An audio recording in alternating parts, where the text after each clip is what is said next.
My brother shared a picture with the caption, "Family Thanksgiving. No fights, no disappointments." The picture showed everyone together, except for my kids and me. We hadn't even been invited. I took a deep breath, liked it, and commented, "What a beautiful picture. Out of curiosity, the house they're in is mine. Have a great holiday. It's going up for sale on December 2nd. The post was deleted in less than 5 minutes. 20 minutes later, my phone showed 97 missed calls. When I saw the picture, I was in the kitchen. The lunch dishes were still on the table and the dishwasher hummed, filling the void. At first it wasn't the text that hurt me, it was the image. There they all were, my mother, my 2 brothers with their wives, the grandchildren, even my father, who had sworn he'd never left his home since he got sick the previous year. Everyone was smiling, raising glasses, and surrounding the table that had once been mine. I had spent the previous days convinced that the invitation would arrive late or that someone would call me with some reasonable excuse, but it never happened. The day arrived and no one mentioned anything. At first I thought about pretending I hadn't seen anything. But when I looked at that photo, with the tablecloth I had chosen 3 years ago and the lamp I had installed with my own hands, something ignited inside me. It wasn't exactly anger, it was the feeling of having been completely eliminated. My older brother Lucas had written the text, "Thanksgiving as a family, without conflicts, without disappointments, without disappointments." It made me laugh bitterly. I took a minute to read the comments. All praise. What a close-knit family. Beautiful house, you can feel the harmony. No one knew that that beautiful house was still in my name. That this perfect gathering was being held under a roof that was still mine. I hadn't planned it. It wasn't a calculated revenge. I simply wrote the comment as it was. What a beautiful photo. Out of curiosity, the house they are in is mine. Have a great holiday. It will go on sale on December 2nd. I clicked it, like. I took a deep breath and put the phone down on the table. 5 minutes later, the post disappeared and my phone started vibrating non-stop. First a few calls, then dozens. When I looked at the screen, I already had 97 missed calls. I didn't answer any of them. I sat by the window listening to my children arguing in the living room. They didn't fully understand the situation. They just knew we wouldn't be going to Grandma's dinner. I told them it was okay, that the 3 of us would have dinner at home. We ordered pizza, watched a movie, and I tried to pretend everything was normal. At midnight, my mother left a voicemail. Her tone was a mix of guilt and authority. As always, she said it had been a misunderstanding, that they thought I didn't want to go, that Lucas only used the house for convenience, because mine was bigger. I almost laughed. It was the usual excuse. We thought it wouldn't bother you. You must have been busy. We didn't want to bother you. I didn't reply that night. The next day I went to the property. The dishes were still on the table, leftover turkey in the kitchen, half-drunk glasses of wine. I let myself in with my keys because it was still my house. I didn't touch anything. I just looked. In the hallway I saw a box of ornaments that I had bought myself when I imagined that this house would be the center of our family. A family that no longer existed, at least not with me in it. When Lucas came in through the back door, he seemed to have aged 10 years all at once. He said that we had to talk, that he hadn't meant to, that Mom was very ill, that his wife had cried when she read the comment. I listened to him in silence, not to make him suffer, but because I really didn't know what to say. There were no words that could justify years of treating me like a nuisance. In the end I told him that the sale was going ahead, that if they wanted the house they could buy it, that there was no resentment, just exhaustion. That word exhaustion disarmed him. He didn't know what to say. When I left the keys on the counter, not because of them, but because I needed closure. That night, my mother called again. This time I answered. Her voice sounded weak, as if it had lost its strength. She asked me not to rush things, to talk calmly, but there was nothing left to say. As I listened to her attempted apology, I understood something. For years I had hoped to be included, to belong, but now, for the first time, I didn't need her acceptance, and strangely enough, that hurt more than any exclusion. In the following days, the phone rang off the hook. My mother, my father, even my aunt in Florida, who never got involved. They all wanted to clarify. I answered a few calls. To the ones I answered, I simply repeated that the house was for sale and that any issues should be addressed with the real estate agent. The strange thing was that instead of relief, I felt a strange emptiness. People imagine that setting boundaries makes you feel powerful, but in reality, it hurts. It hurts not to have anyone to share that pain with.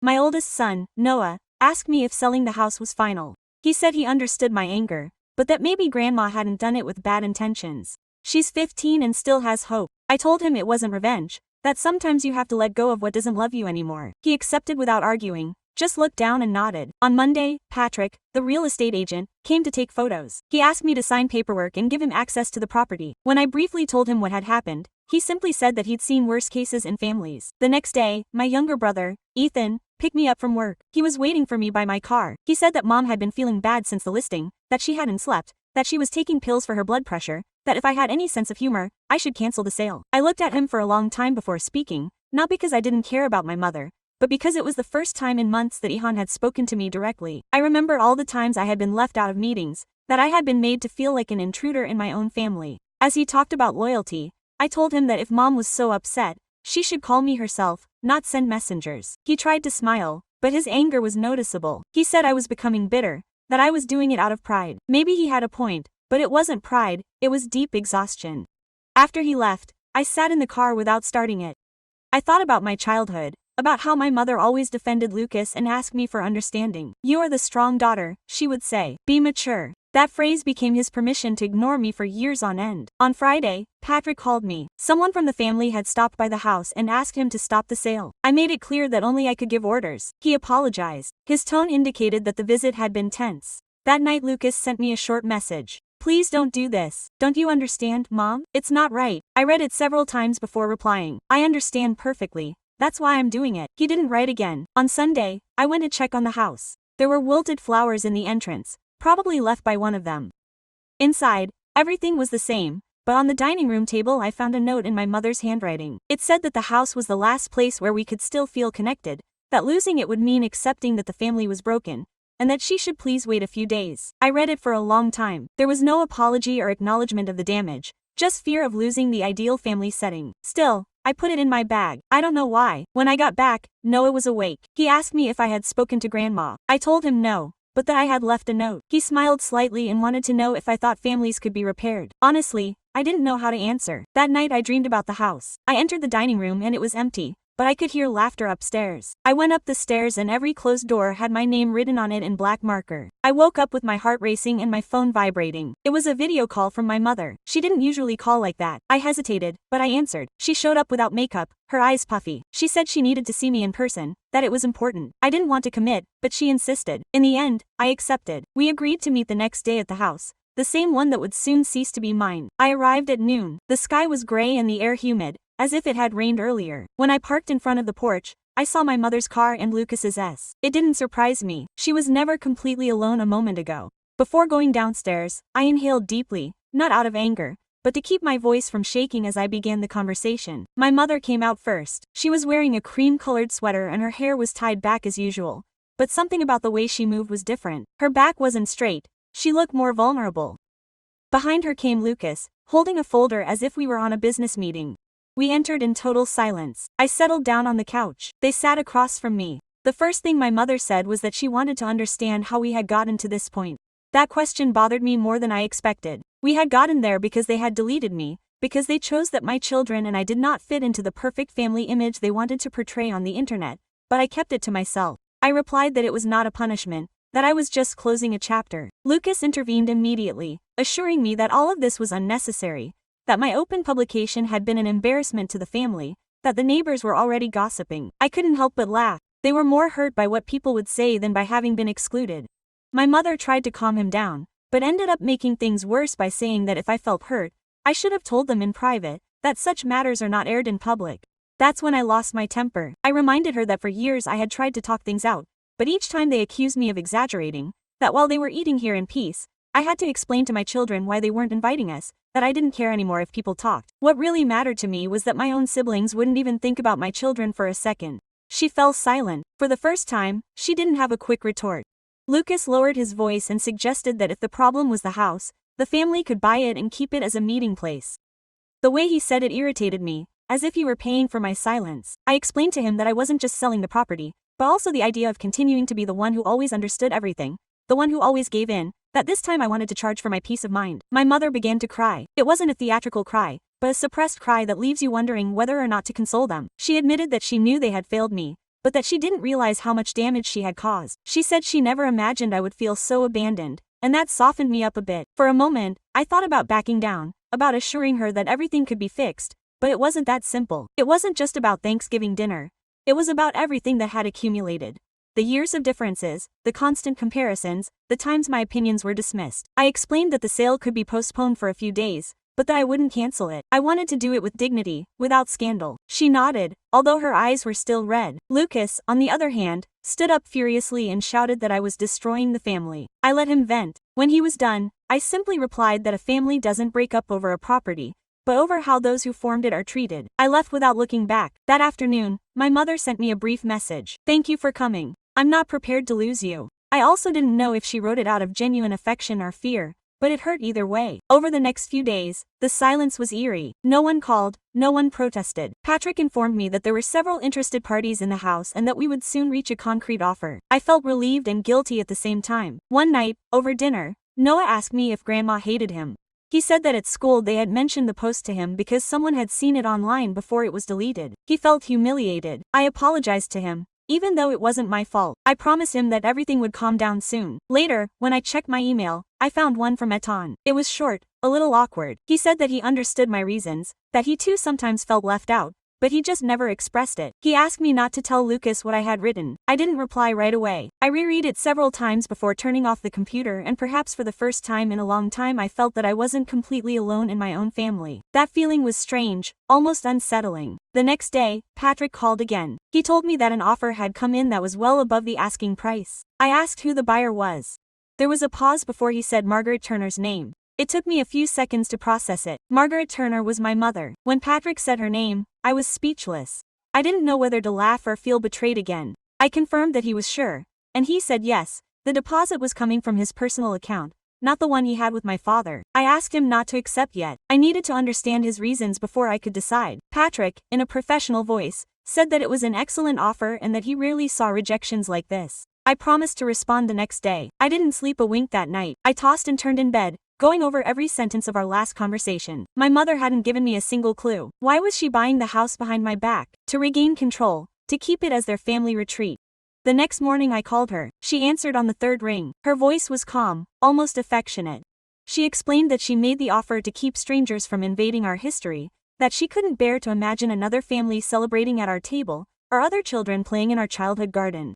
I took a deep breath to keep from sounding sarcastic. I asked if she planned to move again, and she said no, that she would just save it for when we all wanted to get together. That word, everyone, stung. I told her it made no sense to buy a house if no one wanted to share it with me first. She insisted that that could change, that sometimes people need a big blow to open their eyes. I couldn't tell if she was being sincere or if it was another attempt at manipulation wrapped in maternal gesture. I hung up before I could lose my composure. When I got to work, Patrick texted me to see if we were going ahead with the sale. I asked for more time. I didn't want to act on impulse, but I knew I couldn't keep this house like a permanent wound. That afternoon, Aitan called me. He sounded anxious. He begged me not to tell anyone, but he revealed that Mom hadn't told Lucas about the purchase, that she was keeping it a secret to avoid fights. He said it as if he were sharing a grave secret. Then I understood. My mother wasn't looking to fix things, she was looking to dominate. Buying the house was her way of keeping me tied down, of ensuring that I could never completely shut the door on her. I thanked Aitan for confiding in me. His voice shook a little. He confessed that he hated feeling caught in the middle, that he had always been that way, caught between what Mom wanted and what Lucas ordered. I promised not to involve him again. That night I decided to visit her one more time, but not to fight, just to clear everything up. When I arrived, she was alone. She greeted me with a tight smile and 2 cups of tea ready. She said she sensed I would come. I asked her point blank if she had made the offer. She didn't deny it. She admitted that she had, because she knew I wouldn't dare refuse something like that. Her frankness surprised me. There was no remorse in her voice, only firmness. She assured me that if I needed the money, I would have it, and if what I wanted was to be free, I could do so without guilt, because the house would remain in the family. I replied that that was not liberation. It was continuing under her influence. I reminded her of all the times she had excused Lucas's humiliations with a simple, "He's your brother. Forgive him." I told her that she had always prioritized the appearance of family, regardless of who would be left out. She didn't reply. She just looked at me silently with an unfamiliar expression. Neither pity nor anger, more like acceptance. She said that even though she didn't believe it, she admired me, and she wished she had had the courage I had shown to break with everything. That sentence completely disarmed me. I didn't know what to say. I left without committing anything. In the car, I cried for the first time since it all began. It wasn't just sadness. It was a mix of relief and exhaustion, as if she had finally stopped pretending that things could go back to the way they were. When I got home, Noah was watching TV. She hugged me without asking. She told me that she hoped that one day we would celebrate together again, but honestly, that sentence kept going around in my head all night. The next morning, I called Patrick and told him to accept the offer, not because I wanted to give up, but because I understood that the house no longer symbolized what I thought it would. It was no longer my emblem of dignity. It was a prison full of memories that I no longer needed to carry. Patrick congratulated me on closing the deal. He said that my mother had sent the full payment and that we would sign the final papers on Friday. I hung up, and for the first time in a long time, I felt a peculiar calm. Not happiness, but rest. That Friday, I signed the documents. When I received the final copy, I felt like something inside me was set free. I didn't know if I had done the right thing, but at least it was over. Or so I thought. That same night, Lucas called me from an unknown number. His voice was full of rage. He said that he had found out about the purchase, that my mother was buying me to hide everything, and that he wouldn't allow it. Before I could answer, he hung up, and in that instant I knew the story wasn't over. I didn't sleep that night. Each time I squeezed my eyes shut, I heard Lucas's voice echoing in my head, insisting the same thing. That my mother was helping me with the shopping, that I was a central part of the conflict. At 3 a.m. I sat up, made a strong coffee, and settled down by the window. Noah was sleeping soundly in her room, and for the first time I experienced a genuine fear that everything could explode again.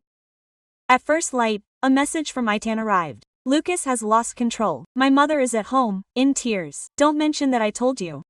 I stared at the screen for several long minutes. I wondered whether I should get involved or let them sort out their differences on their own. However, imagining my mother alone and crying unsettled me. It wasn't guilt, exactly, but habit. I had always been the one who ran to pick up the pieces. So I grabbed the car keys almost without thinking. When I got to her house, I found her in the living room with the TV on, but she was silent. She looked at me as if she anticipated a reproach. Her expression showed exhaustion, although it was not surprising. She told me that Lucas had raised his voice at her, called her a manipulator, and blamed her for ruining the family. She added that he had left slamming the door, vowing never to speak to her again. I could not find the words to respond. She looked exhausted, but deep down I knew that part of the situation was her own fault. Even so, I made her some tea and sat down nearby. She admitted that she did not regret buying the house, but she never thought that Lucas would respond that way. She did so convinced that by keeping the place, one day we would all be able to get together again. I could not help myself and ask her, "Get together for what, Mom?" To act as if nothing had happened, just like in the photographs. She lowered her head and remained silent. We remained silent for a while, listening only to the ticking of the clock. It was strange to see her so fragile. Throughout my life, my mother had been the woman who controlled everything. Conversations, versions of events, even memories. And now she was there, acknowledging that she no longer held the reins. Before leaving, I asked her not to try to contact me for a few days. I needed distance. She replied that she understood, although her voice cracked slightly. When I returned home, I found Noah at the entrance. She was holding the phone and her face was full of concern. She explained to me that Lucas had come to look for me, that he had knocked on the door repeatedly, shouted my name, and then left. I asked her if she had said anything else. She told me that Lucas had asked her to tell me not to play the victim, that the family had broken down because of me. I sank down on the sofa and felt my body heavy as if each sentence were sinking me deeper. She didn't come closer and hug me without saying a word. I assured her not to worry, that nothing serious would happen, but deep down I knew she was lying. In the following days I tried to maintain my routine, work, yoga classes, quiet, although every time the phone rang I felt tense. Itan sent me short texts informing me that things were still tense between Mom and Lucas, who barely spoke to each other. On Friday, Patrick called me to confirm that the final transfer had been made. He informed me that the property was no longer in my name. His tone was cordial, but his final sentence left me cold. Your mother insisted that we not give the keys to anyone else, only to you. She claimed that they belonged to you. I didn't understand what she meant. I asked her if she knew why and she only replied that I would understand when the time came to return. That same night I drove to the house. It was empty as if she had been waiting for me. The porch lights were still on, and in the mailbox was an envelope with my name inside. A handwritten letter from my mother. It read, "I know you think I did this to dominate, but it was really because I didn't want to lose you. This house was the only place I've ever seen you truly happy. I don't know if we'll ever share a table together again, but I want you to at least have the chance when you're ready. The keys will always be yours." I stood in the center of the hallway, holding the letter. I didn't cry, I couldn't, it was all too confusing. Part of me was furious at this attempt at amends, and part of me felt guilty for not being able to forgive her completely.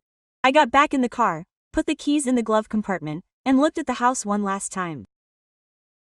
I remembered everything that had happened since that image, the anger, the silences, the shared responsibilities, and for the first time I felt something like peace, not because things were resolved, but because I no longer needed them to be. As I started the engine, my phone vibrated. It was a message from Itan. "Lucas is up to something. Be careful." When I read it, a shiver ran down my spine. Not because I thought Lucas could physically harm me, but because I knew his impulsive nature. He acted in the heat of the moment and regretted it later. I called him immediately, but he didn't answer. I sent him a text asking what he meant about him planning something. Silence. Hours went by with no response. The next morning, I dropped Noah off at a friend's house before heading to work. I preferred him to stay away until the situation was cleared up. During the drive, I kept checking the rearview mirror, expecting to see Lucas's car following me. It was ridiculous paranoia, but fear doesn't reason. Around noon, my mother called me. Her voice sounded dry, distant. She told me that Lucas had spent the night at her house drinking, obsessed with the idea that I had convinced her to buy the property. She tried to calm him down, but he was out of control. She begged me not to interfere, to let him calm down, that it was just a temporary crisis, although her tone lacked confidence. I knew she was afraid too. That same day, when I finished work, I found an envelope taped to the windshield of my car, with no return address. Inside was a printed photo, Lucas's Thanksgiving post, the one he had deleted, but now with red letters scrawled over it, no conflict, no disappointment. I froze. It wasn't an explicit threat, but the message was clear. It came from him. That night I contacted Itan, who responded quickly in a whisper. He told me that Lucas had argued with Mom again, shouting that she always preferred me, that I was the boss of everyone. Itan tried to intervene, but Lucas was beside himself. He mentioned that he had talked about coming to confront me to clear everything up. I asked him if he knew his current whereabouts, but he refused to say. He argued that he couldn't get involved anymore, that Mom was crying in her room and that he couldn't stand to see her. So I hung up, feeling nauseous. I barely slept that night. Any noise would wake me up. The creaking of the pipes, the wind hitting the windows, everything kept me alert. Around 3 a.m., a sound outside forced me to get up. It wasn't loud, just a rhythmic, metallic knocking. I looked out the window and saw the lights of a vehicle parked in front of my house. I couldn't make out the driver, but my heart was pounding. I remained motionless, watching. After a few minutes, the car started up and disappeared. I never slept again. The next day, an email arrived from Agent Patrick. My mother had requested to temporarily stop the transfer of the title due to a family matter. I almost threw the phone in sheer rage. I called right away. Patrick said he didn't know the details, that he was just following the buyer's instructions. I tried to contact my mother, but there was no response. Same with Itan. Hours later I received a message from an unknown number. Don't think you're going to keep everything. That house doesn't belong to you or her, it belongs to the family. I knew perfectly well who sent it. No signature was needed. All day I debated whether to confront my mother or let things take their course, but in the end I couldn't resist any longer. I got in the car and went to her house. When I arrived, everything was dark. I knocked on the door several times, nothing. I turned around and saw her through a window sitting on the couch, apparently asleep or pretending to be. I didn't want to alarm her, so I got back in the car. Just as I was about to leave, I noticed the lights of another vehicle stopping at the end of the street. I recognized Lucas's figure getting out. I stood still, watching from a distance. He got in without knocking. A light came on inside, then shadows moving. I couldn't hear anything, but I could feel the tension in the air. Minutes later, the door slammed shut and Lucas stepped outside. He stopped on the porch, scanning the street as if searching for something. He ran down the steps, got into his car, and drove away, skidding off. I waited a moment before knocking again. Mom opened the door with swollen eyes and a shaky voice. She said Lucas was in a very bad way, that he had said terrible things, that he blamed me for everything, even his divorce, as if I had any responsibility for that. I hugged her without thinking twice. She cried silently, without excuses or explanations. That night I fell asleep with her on the couch. The next morning we shared breakfast for the first time in a long time. We didn't talk about the past or the house. We only talked about Noah, school, everyday details. It was a fragile calm, but it was something until her phone rang. She looked at the screen and her expression hardened. She showed it to me. A message from Lucas. If she keeps interfering, I'm going to do something that no one can fix. When my mother read it, her hand was shaking so much that her phone almost slipped from her hand. She handed it to me silently. I reread it twice, trying to absorb it. If she keeps interfering, I'll do something no one can fix. It wasn't just anger, it was something darker. A warning. I asked my mother to tell me exactly what had happened the night before. She explained that Lucas had shown up drunk, that he had shouted for almost an hour, reproaching her for having preferred to support me over everyone else, that he had thrown a family portrait on the floor and stomped on it until the glass broke. She added that when he left, he had sworn to her that he would resolve the matter his way. I felt a sinking feeling in my stomach. It wasn't the first time Lucas had lost control, but it had never gotten to this extreme. I tried to contact him by phone, but he had received no answer. I sent him a short text. I won't continue arguing with you. If you want to talk, do it face to face and with respect. He read it, but didn't answer. My mother insisted that I notify the authorities. Although I knew that this would only aggravate the situation, Lucas had always hated being confronted. He would interpret it as further betrayal. I asked her to wait a bit, convinced that she would calm down with time. She did not seem persuaded, but she accepted. I spent the day with her, helping her organize documents, trying to distract her. At one point she showed me a folder with the housing papers, titles, receipts, everything already in her name. She said that if anything happened, she wanted me to know her exact location. It was the first time I detected real fear in her tone. At dusk I decided to return home. Noah wrote to me saying that everything was fine, that she was watching a movie with her friend. That calmed me down a bit. During the trip I noticed a vehicle following me. It wasn't strange, in theory, since I live in an area with little traffic, but it turned exactly where I was for several blocks. I tried not to be alarmed. I changed route and stopped in front of a store. The car drove by without stopping. I couldn't make out the driver. I stood there for a few minutes, breathing deeply, trying to convince myself that it was a coincidence, even though deep down I knew it wasn't. When I got there, I double-checked the lock before getting in. Everything seemed normal. On the dining room table was a note from Noah's mom. I went out to the park with Jacob's father. I'd be back at 8. I tried to occupy my mind by cleaning, but it was impossible to concentrate. My thoughts were spinning between the house, Lucas, my mother, and that unease that something serious was about to happen. At 7:30, my phone vibrated. It was a message from an unknown number, this time with no signature or explanation. You can't keep what doesn't belong to you. I felt my knees give out. I called Itan right away. He answered in a low voice, as if he were hiding. He told me that Lucas had left an hour ago with a bottle in his hand and that no one knew where he was. I begged him to look for him, but he admitted he was scared. Lucas had pushed him away when he tried to restrain him and he didn't want to come near me. I thanked him and hung up. I hesitated between calling the police and waiting. The thought of exposing my mother or Noah to a public scandal stopped me. But the fear was overwhelming. At exactly 8 a.m. I heard a loud knock on the door. Not the doorbell. Insistent. My heart was beating fast. I couldn't make out who it was from the side window, but a voice called my name. It was Lucas. He didn't sound angry. His tone was tense but controlled. He said we needed to talk, that I had misunderstood everything. I hesitated. I didn't want to open the door, but I didn't want him to continue yelling outside either. I looked at my watch. Noah would be here any minute. I didn't want him to see him in that state. I opened the door just enough for him to see me. His eyes were irritated, dark circles were visible, and his hair was disheveled. He didn't have the bottle with him, but he smelled strongly of alcohol. He assured me he hadn't come to argue, just to understand why I had allowed Mom to buy the house. I told him it was none of his business, that she was older and could decide for herself. He smiled in a way I didn't recognize. It wasn't irony, it was something more somber. He said I always got what I wanted, that even then everyone protected me, that Mom had called him selfish and that had destroyed him. I tried to keep my cool. I asked him to leave, that we could talk another time, but he remained motionless. He took a step forward, trying to force the door open further. I felt my pulse in my throat. Then, in the distance, I saw the lights of Noah's car approaching. Lucas noticed them too. His face changed. I warned him that my son was coming and that I didn't want him to see him like this. For a moment, he seemed to hesitate. He stepped back, took a deep breath, and uttered something that made me freeze. It doesn't matter who owns the house anymore. What matters is who's left inside when it all comes crashing down. Then he walked away, calmly walked to his car, and drove off without looking back. That phrase stuck in my mind. I locked all the doors, turned off the lights, and waited for Noah to arrive. When he got in, I hugged him so tightly that he was alarmed. I assured him that nothing was wrong, although my voice was shaking. I couldn't sleep that night. Every noise, every shadow kept me on alert. I knew Lucas wasn't finished, and I was right. The next morning, my mother called, crying. She told me that the house had been vandalized. When she said vandalized, it took me a while to process. Her voice was shaking so much that I asked her to repeat it. She explained that a neighbor had alerted her early when he saw the lights on and the door open. Upon inspecting, she found broken glass, overturned furniture, and a black painted inscription on a wall. It's not yours. I hurriedly got dressed, grabbed my keys, and drove there. The drive felt endless. Every stoplight seemed like an eternity. As I drove, I experienced a mixture of anger and pain, as if every mile brought me closer to an inevitable injury. When I arrived, my mother was waiting on the sidewalk, hugging herself.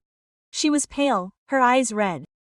Officer Patrick was also there talking to the police officers. He looked at me with an uncomfortable and worried expression. I went in speechless. The smell of paint was strong and acrid. Everything matched his description. Torn cushions, pictures on the floor, shattered dishes. In the hallway, in addition to the message, there were deliberately printed black handprints. There was no doubt, it had been Lucas. The officers were taking pictures and asking about suspects. My mother, through tears, said she didn't know anything, but I couldn't keep quiet. I gave his name, showed him the message I had received, and told him about the envelope in my car. An officer searched the place and mentioned that they would make an informal visit to talk to him.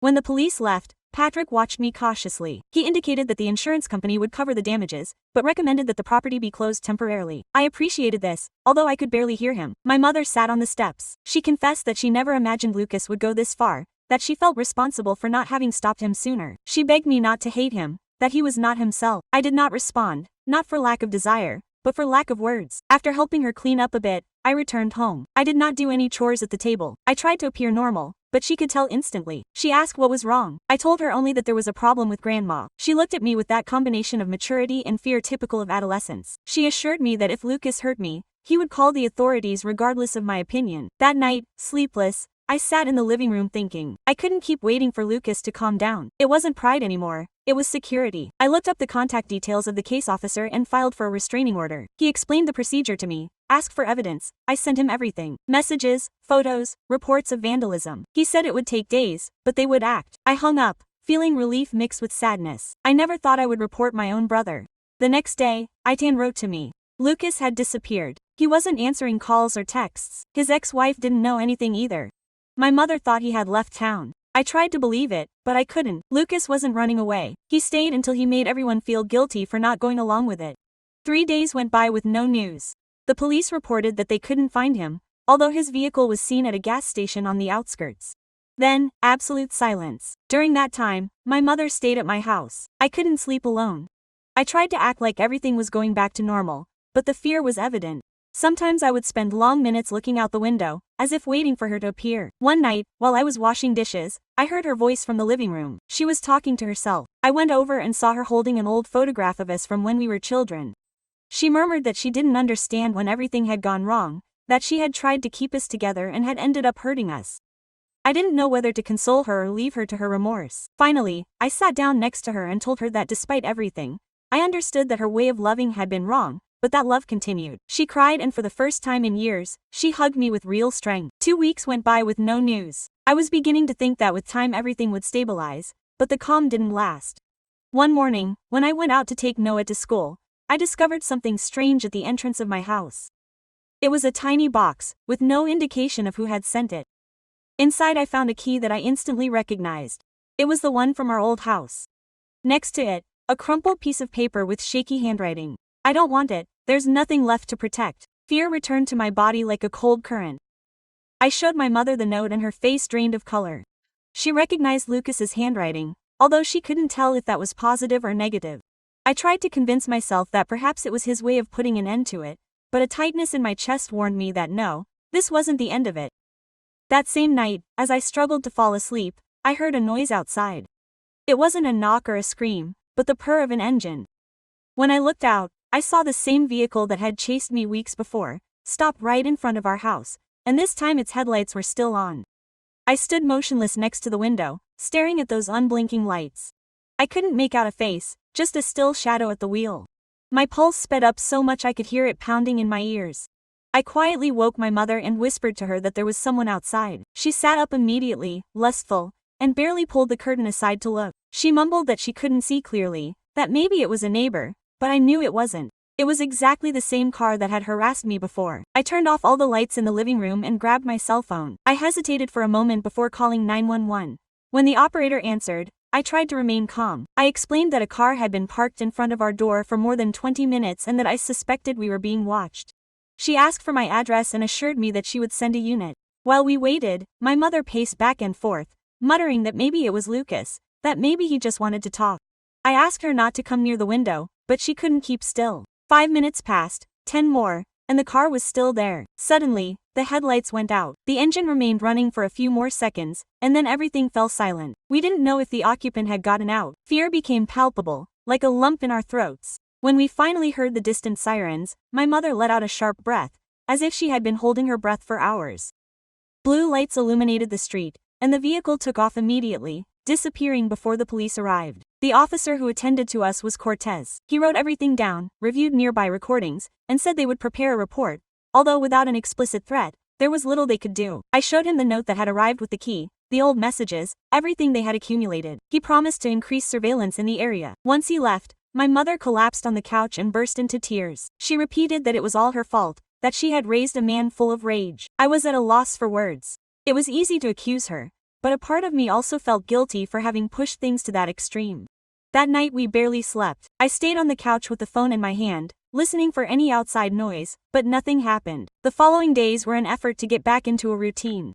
I took Noah to school, went to work, and contacted Patrick to confirm that the sale was still registered in my mother's name. Everything was fine, according to him. However, inside, nothing was. One afternoon, while I was cooking, my mother received a call from an unknown number. She answered it and her expression changed instantly. She handed me the phone without saying a word. It was Itan. His voice came out haltingly, as if he had run. She said that Lucas had turned up at her apartment that morning, calm, with no trace of alcohol. He apologized and assured her that everything was sorted. I asked him what that meant, but Ian only insisted that Lucas seemed different, almost at peace, and that he had given her an envelope for me. I begged him not to open it and to bring it to me. He came home that same night, refused to stay, gave me the envelope, and left, clearly upset. I opened it at the table with my mother watching over my shoulder. Inside was a handwritten letter and a photograph. The letter said, "I don't want to fight anymore. Mom got what she wanted. So did you. I have nothing left. Don't try to understand it. Just let everything stay where it belongs. The house won't be a problem anymore. No one will want it after what I did." Ha! My mother snatched the sheet from me and reread the last sentence under her breath over and over. Then she examined the photo. It was a blurry image, taken at night. It showed the front of the house, but something was off. Flames were visible outside the large window in the dining room. I called 911 without hesitation. 10 minutes later, sirens broke through the night from the car. As we drove there, I could already see smoke rising between the houses. It was thick, black, covering the sky like a storm. The house was completely burning. The firefighters worked non-stop, but there was nothing left to rescue. My mother covered her mouth, screaming Lucas's name over and over again. The police pulled her aside to prevent her from getting any closer. I remained paralyzed, watching as the fire consumed what had once been our shelter and then our battlefield. When it was all over, a firefighter approached. He informed us that they had found a car parked a few meters away, empty with the engine still hot. Inside, a family photograph and a key identical to the one I had received. They could not find Lucas. For days, the authorities searched for clues. There was no trace of him, no records of his movements, no witnesses who had seen him. My mother sank into silence. She did not cry, she did not speak, she just sat in front of the window looking at the street as if waiting for him to return. I tried to continue, but every time I closed my eyes I saw the flames. I could hear her voice saying, "What matters is who's left inside when it all comes crashing down." And I realized that somehow that was exactly what she had accomplished, dragging us all into her conflagration. The days after the fire melted into a continuous haze of smoke, the smell of burning, visits to the police station, and unanswered questions. The final report was brief. Arson, no bodies inside, probable cause, liquid accelerant distributed in several places and set on fire simultaneously. That was it. My mother never returned to her home. She stayed with me and Noah. She barely spoke. Sometimes, in the middle of the night, I would hear her go down to the kitchen, open the refrigerator, look inside, and close it without taking anything. I tried to keep it normal so that Noah wouldn't feel the weight, but she could. She would ask if Uncle Lucas would be back. I would tell her I didn't know, and he was. 10 days later, Patrick called. He explained that the insurance company was urgently closing the property file, that they needed to know if my mother planned to rebuild or sell the land. When I told her, she just said, "Do whatever you think is necessary, that's all." I visited the site alone. Where the house once stood, now only a charred skeleton remained. Neighbors had left flowers and a card that said Turner family as if someone had died. I walked through the rubble. Everything creaked under my feet. I found a fragment of the dining room frame, the same one from that Thanksgiving photo. I picked it up and put it in the car. I didn't know why. Maybe I just needed a tangible object from all that. Itan wrote to me that afternoon. He said the police had questioned him repeatedly, that he couldn't stand the questions anymore, that he dreamed of fire and Lucas laughing. I offered to let him stay with us for a few days if he needed it. He preferred to go to another state for a while. I didn't insist. 2 weeks later I received an envelope from the police. It contained a copy of the full report and a photo of an object found in the ashes, a misshapen metal ring with the initials LT engraved on the inside. The officer called later to say they couldn't confirm it was Lucas's but that my mother could come by and identify it. When I showed it to her, she was silent for a long time, picked it up, held it up to the light, and set it down on the table without comment. She didn't eat dinner that night. The days began to feel normal again, or at least a rough version of them. She didn't go back to school. My mother started going out into the garden. I went back to work, but the silence in the house was different, lighter at times and more oppressive at times. One Sunday afternoon, as I was tidying up the kitchen, Noah called me from the porch. He said a package had arrived for me, with no return address, just my name written on it in black marker. I opened it with shaking hands. Inside was a pen drive. I plugged it into my computer, wondering if it was wise. It contained only an untitled file. I played it. It was a short video recorded on my cell phone. It showed the inside of a moving car. I could hear heavy breathing, then a voice I knew all too well. "Don't be alarmed, I'm not dead, I just finished before you." Then, the sound of wind and the camera focusing on the night road. The video ended. I stopped it instantly. I didn't know if it was a joke, if someone had manipulated it, or if it really was Lucas. My mother listened to it only once, then asked me not to show it to anyone. "If he's alive, he'll appear when he pleases," she said without looking at me. Instead, she asked me to stay where he is. That night I stared at the black screen. I couldn't stop thinking that somehow Lucas had achieved what he always wanted, that we would continue talking about him, fearing him, remembering him, that even in his absence he would still dominate every corner. A few months later, a letter arrived from the insurance company confirming full payment for the loss of the property. Everything was settled financially, not emotionally. My mother decided to move to a small apartment by the sea. She said she wanted to start without sharing walls with anyone. Noah and I helped her with the boxes. The last day before he left, he hugged me and whispered, "I'm sorry I didn't listen to you in time." I didn't know what to say, I just nodded. Quote, when he left, the house fell silent. I sat on the couch and stared out the window. The sky was clear, no smoke, no sirens. For the first time, everything seemed peaceful. And yet, I couldn't shake the feeling that somewhere Lucas was still driving in the dark, listening to our conversation through the echo of his own voice. I don't know if we'll ever hear from him again, but every time I pass a stopped car with its lights on, I still hope it's him rolling down the window to say it was all a terrible mistake, even though deep down I know it wasn't.